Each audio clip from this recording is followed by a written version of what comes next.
Bismillahirrahmanirrahim. Alhamdulillahi Rabbil Alamin. Wassalatu wassalamu ala sayyidil mursalin wa ala alihi wa sahbihi ajma'in. Rabbi syrah lana sudurana wa yassir lana umurana wahlul 'uqdatam min alsinatina yafqahu aqwalana. Thabbit aqdamana wa tammim taqsirana ya rabbana ya rabbal alamin. La hawla wa la quwwata illa billahil 'aliyyil 'azim. لا حول ولا قوة إلا بالله العلي العظيم. لا حول ولا قوة إلا بالله العلي العظيم. أما بعد. اللهم صل وسلم وبارك على سيدنا محمد وعلى آل سيدنا محمد. أستغفر الله الذي لا إله إلا هو الرحمن الرحيم. حي القيوم الذي لا يموت وأتوب إليه. اللهم اغفر لنا. قال الله سبحانه وتعالى: والذين هم للزكاة فاعلون. Bermaksud sifat orang beriman ialah allazina, mereka, hum, mereka, fa'iluna, melaksanakan, lizzakati, zakat. Okay, jadi insyaAllah pada malam yang diberkati ini, insyaAllah kita akan bincangkan lafaz zakat yang kita biasa sebut lah. Dari lafaz zakat kita boleh fahami daripada dua sudut. Satu, hubungan dengan individu tu sendiri. Satu, lafaz zakat tadi merujuk kepada hubungan individu dengan orang yang lain. Maksudnya lafaz zakat dia merujuk kepada amalan yang qasirun. Pertama, qasir maknanya amalan yang tertumpu kepada seseorang individu, tidak berkaitan dengan orang lain. Kedua, lafaz zakat dia merujuk kepada amalun muta'addin, amalan yang berkaitan dengan orang yang lain, kemanfaatannya sampai kepada orang yang berada di sekeliling kita. Jadi untuk makna yang pertama, dia macam contohnya ibadat yang khusus kepada diri kita seperti solat. Apabila kita solat tadi khusus antara kita dengan Allah Subhanahu Wa Taala. Maka tu dipanggil amalun qasirun, amalan yang tertumpu kepada Tuhannya sendiri. Dan kita ada amalan yang berkaitan dengan orang lain seperti infak. Maksudnya apabila kita, ataupun sedekah. Apabila kita infak dan sedekah tadi, kita memindahkan kemanfaatan yang ada pada diri kita kepada orang lain. Itu diistilahkan sebagai amalun muta'addin. Ataupun kita mengajar Quran, mengajar bahasa Arab, mengajar tadi itu dipanggil amalun muta'addin, amalan yang kemanfaatannya berpindah kepada orang yang lain. Jadi lafaz zakat ni sama juga. Lafaz zakat apabila digunakan di dalam Al-Quran, dia boleh membawa makna amalan yang khusus kepada diri kita sendiri. Tapi apabila lafaz zakat kita nak maknakan dengan makna amalan yang khusus kepada diri kita sendiri, maka pada ketika itu lafaz zakat dia ialah isim masdar kepada tazkiyah. Tazkiyah bermaksud pembersihan diri. Jadi lafaz tazkiyah tadi panjang. Maksudnya asal ayat Quran tadi tu, wallazina hum litazkiyati fa'iluna. Tanda orang beriman tadi ialah mereka tadi fa'iluna, melaksanakan tazkiyah, maknanya pembersihan rohani. Jadi kalau kita terjemahkan zakat dengan makna tazkiyah, maka dia merujuk kepada amalan yang kita usahakan untuk membersihkan rohani kita. Jadi tazkiyah tadi tak? Tazkiyah tu bahasa Arab juga. Kan maksud dalam ayat yang lain Allah kata aflaha man zakka. Zakka tu dia punya kata terbitan ni ialah tazkiyah.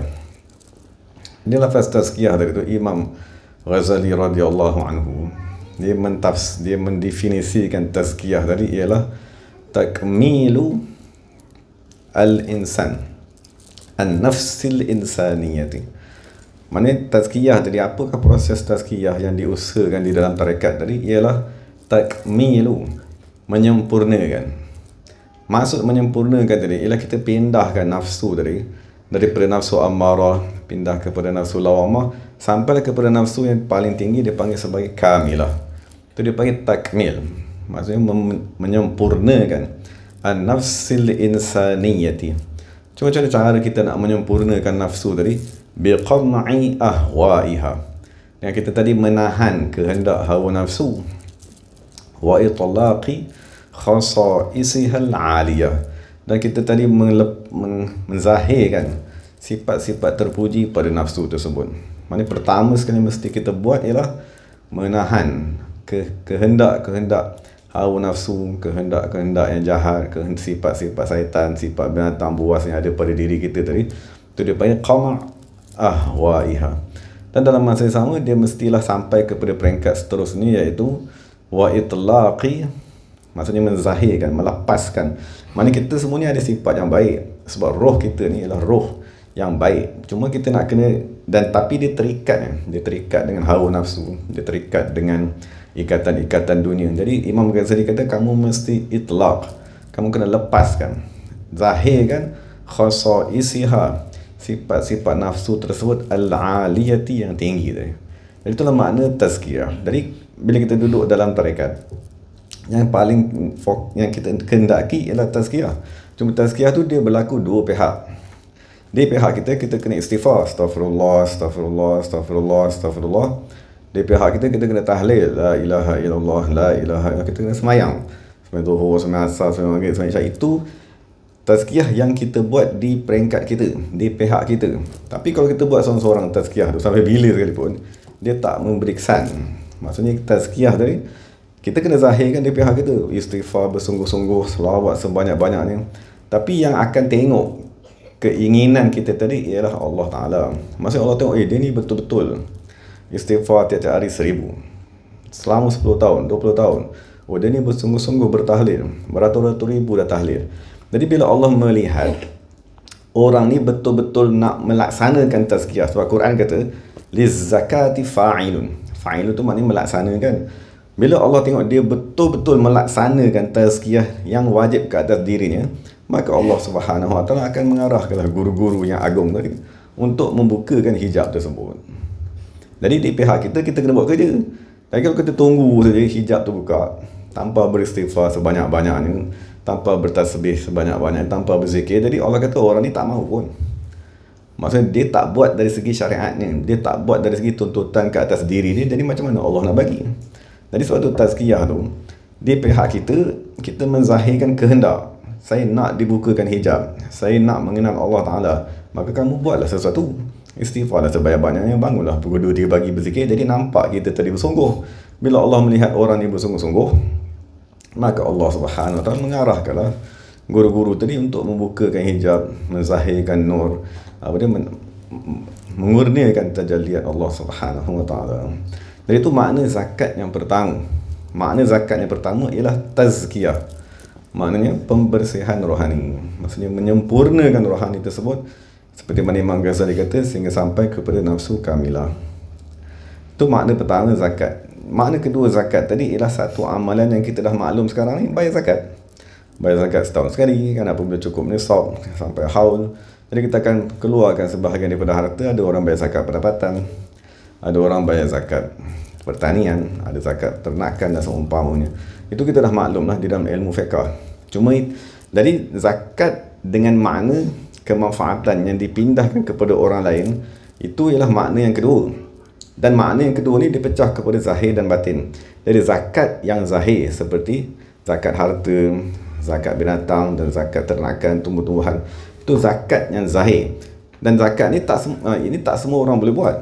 Sebab zakat yang zahir ni yang boleh buat ialah orang yang ada harta sahaja, orang yang ada duitnya dah disimpan, kan, ni cukup nisabnya dan sampai satu haul baru dia tadi boleh wajib mengeluarkan zakat.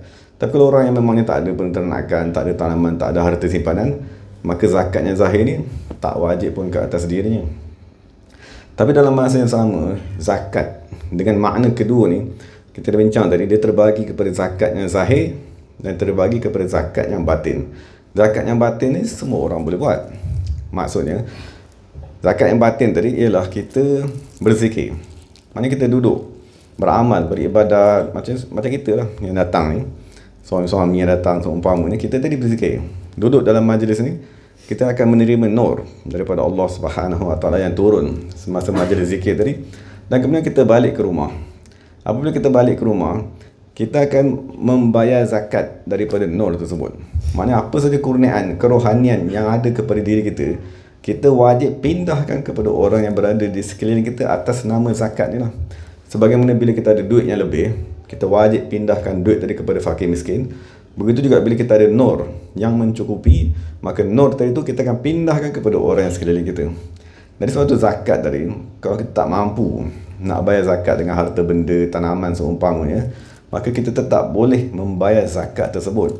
Tapi bukan dengan memindahkan harta benda, dengan memindahkan makanan rohani. Cuma syaratnya kita kena ada makanan rohani tu cukup dulu.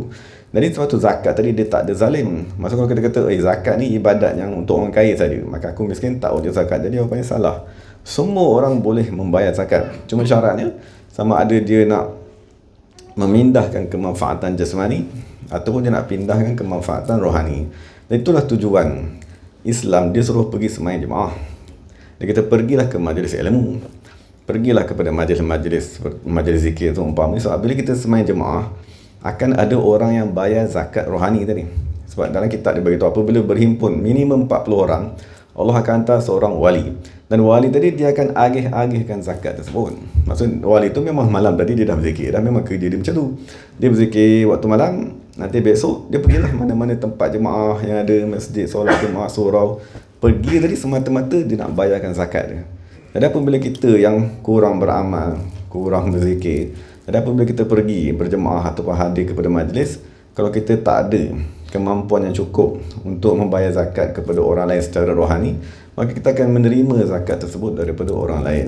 Jadi suatu kalau kita pergi berjemaah, dalam jemaah tadi tak ada bilangannya tak cukup ataupun tak ada orang yang soleh yang hadir, maka kita pergi jemaah tadi tadi kosong.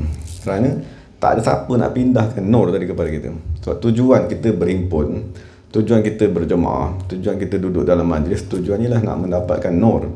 Kalau nur tadi tak ada salurannya pada diri kita, maka kita tumpanglah nur yang ada pada orang lain. Cuma orang yang datang tadi, kekasih-kekasih Allah Subhanahu Wa Taala yang sememangnya diutus pergi ke masjid-masjid, pergi ke majlis-majlis umpamanya untuk mengagih-agihkan zakat tersebut. Dan dia orang tak semestinya pergi masjid surau. Kadang-kadang dia pergi tengok tempat berhimpun manusia main bola, dia pergi dekat tempat tu. Dari situ je manusia ramai, dia masuk dalam tempat tu, dia agihkan makanan rohani pada dirinya. Moga-moga orang yang ada dalam stadium ke ataupun dekat tempat mana, moga-moga di 2-3 tahun ni mereka bertobat. Jadi kita yang boleh bertobat pada hari ni, dan kita yang boleh bersungguh-sungguh nak beribadat ni, mungkin disebabkan ada orang yang bagi kepada kita supaya kita ada kesedaran dan boleh bangkit. Kalau makin terlampau gelap, amat susah nak masuk tarekat ni. Dan kalau hati tu terlampau gelap, tak pernah langsung ada ibadat, ada tumpang orang lain, ada berkat doa, maka ramai dah orang yang diajak masuk tarekat ni tapi tak boleh. Sebab dia tak pernah menerima zakat rohani tadi sebelum ini. Itu makna firman Allah Subhanahu Wa Taala, sifat orang beriman, wallazina hum lizzakati. Jadi zakat pertama maknanya tazkiyah, kita membersihkan diri kita dulu. Dan dia ada makna yang kedua, iaitu memindahkan harta benda secara zahir ataupun memindahkan makanan rohani secara batin. Jadi kalau kita dapat buat ketiga-tiga tu, itulah sifat orang beriman yang paling sempurna. Berusaha menyempurnakan rohani dan berusaha juga untuk memindahkan zakat rohani tadi, zakat batin tadi, supaya orang keliling kita, yang pertama sekali kita nak pindahkan kepada isteri kita. Maksud kita datang dalam majlis ni, isteri kita mungkin tak dapat datang. Jadi bila kita balik, yang kita pegang dia ataupun dia duduk dekat dengan kita, nur tu akan berpindah. Dan yang paling penting sekali adalah anak-anak kita. Anak-anak kita tu dia sangat perlukan kepada makanan rohani tadi. Sebagaimana kita fikir tiap-tiap hari nak bagi anak ni makan apa, pagi nak makan sarapan apa, tengah hari nak makan apa, dah makan ke belum. Jadi kenapalah kita tak fikirkan juga rohaninya dapat makanan ke tidak. Kalau rohaninya dapat makanan, jadi rohani dan jasmani itu membesar secara serentak. Umurnya 10 tahun jasmani, rohaninya pun 10 tahun. Dia panggil fata tadi, pemuda. Umur anak kita nanti apabila dah 15 tahun, dia punya rohaninya pun membesar, dewasa. Dengan sebab ayah dia dah bagi makan, ayah dia bagi makan jasmani dan rohani. Jadi bila rohaninya membesar, Nanti bila dia jumpa mana-mana guru tarekat di zaman dia, jadi dia senang nak sambung. Maksudnya guru tu tak adalah nak proses daripada bayi balik semula, kan, nak didik daripada awal, sebab ayah dia dah bersungguh-sungguh memberi makanan jasmani dan rohani kepada anak-anak ni. Jadi tu makna zakat, kan? Maksudnya bukan semua nur yang kita dapat tu kita punya. Maksudnya nur yang ada, yang kita usahakan datang majlis ni, ada hak orang lain dalam nur yang dikurniakan kepada kita tu. Dan yang paling penting sekali nak kita pindahkan zakat tadi ialah orang keliling kita, orang yang wajib kita bagikan nafkah yang zahir, yang kita faham makanan tadi tu, dan kita juga wajib bagi kepada mereka nafkah dengan makna makanan rohani.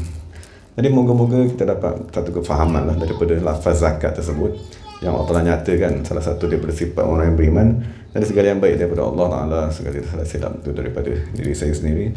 Wa aqulu qawli hadza wa astaghfirullahal azim li wa lakum wa lisairil muslimin wal muslimat. Bismillahirrahmanirrahim. Alhamdulillahirabbil alamin. Wassalatu wassalamu ala sayyidil mursalin wa ala alihi wa sahbihi ajma'in. Rabbana zalamna anfusana wa illam taghfir lana wa tarhamna lanakunanna minal khasirin. Rabbana atina fid dunya hasanah wa fil akhirati hasanah wa qina adzabannar. Sallallahu alaihi wasallam Muhammadin walhamdulillahirabbil alamin. Rabbanallahu minna minkum. Masuk kumpulan selesai.